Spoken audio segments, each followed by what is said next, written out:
Tena manasitrana Jesosy. Za taloha dia jamba ara-panahy. Masokoaranofo no tena mijery. Mandeha amin'ny herin-tsaiko fotsiny ny ten'Andriamanitra dia tsy mba nanaitra amin'ny masoko.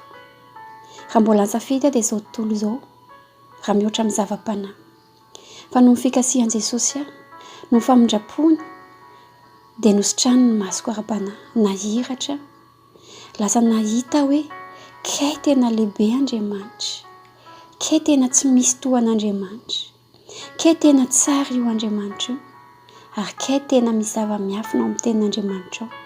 Na zavatra tsy fahita hatramin'izay aza dia lasa hita amin'ny masoko ara-panahy. Feno voninahitra Andriamanitra.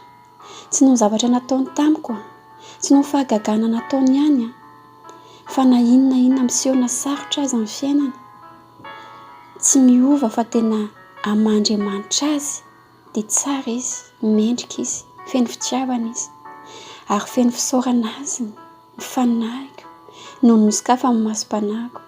Ho anao raha mbola tsy mahatsapy n'izany hoe tsara Andriamanitra, tsy mahatsapy isan'ny minitra hoe hideran'Andriamanitra, dia angatao amin'Andriamanitra androany mba hisokatra amin'ny masom-panahinao. Amen. Za koa taloha dia marenina ara-panahy, tsy maheno tsara ny sofiko ara-panahy. Mandalo fotsiny ten'Andriamanitra fa tsy mahazo akory izay lazainy. Fa noho famindrapon'Andriamanitra dia sitrana ny sofiko ara-panahy, lasa maheno tsara, lasa mangetaheta ny sofiko, hieno foana an'Andriamanitra. Lasa mangetaheta izany hoe hitenenan'Andriamanitra, ary dia tena miteny Andriamanitra. Mahazo teny mamy foana isan'andro avy amin'Andriamanitra. Amen. Raha mbola tsy mahare izany ianao dia mampahery anao angatao androany mba hositran'Andriamanitra ny sofinao ara-panahy. Za koa taloha dia mona ara-panahy. Maro mahalala anahy fa sarotra amiko izany miteny izany, izany mizara izany. Na dia resaka ten'Andriamanitra ary. Fa noho ny fikasihan Jesosy noho ny famindrapony dia misy hery manosika hiteny, hizara ny tenin'Andriamanitra amin'ny olona. Noho ny famindrapon'Andriamanitra dia tsy tafandrimandry fa izay voaraiko amin'i Jesosy dia tiako zaraina amin'ny hafa.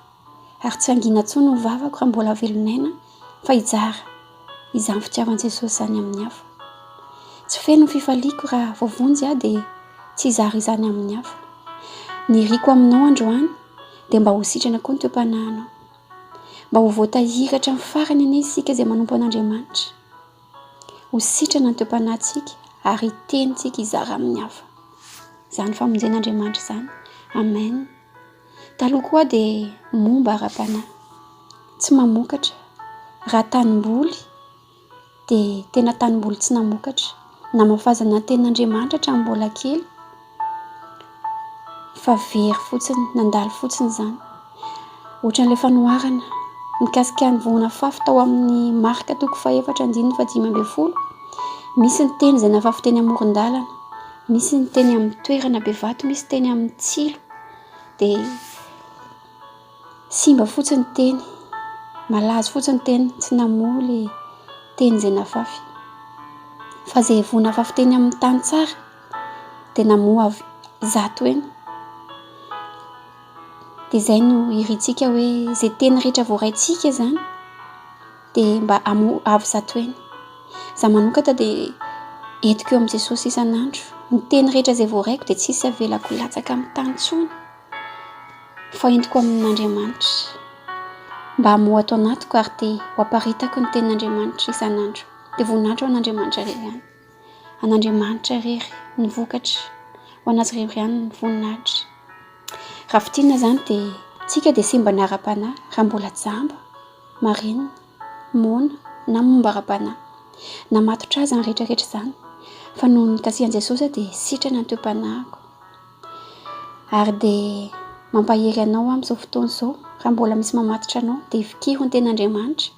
Ao amin'izao natoko 9:1-30 manao hoe fa raha ny zanaka no hanafaka anareo dia ho afaka tokoa ianareo. Ilay Jesosy izay nanova anahy, nanasitrana ny toeam-panahiko dia afaka manasitrana anao. Ilay Jesosy izay nanasitrana marary taloha dia mbola manasitrana ankehitriny. ilay vehivavy nanjoko nandritra ny 8 taona nositraniny Jesosy ao amin'ny Mateo toko 5 tantara le olona maro nositrany Jesosy tamin'izany andro izany.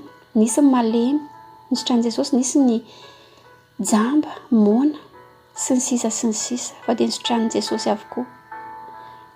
Mbola afaka manasitrana anao Jesosy androany, na ara-nofo io na ara-panahy.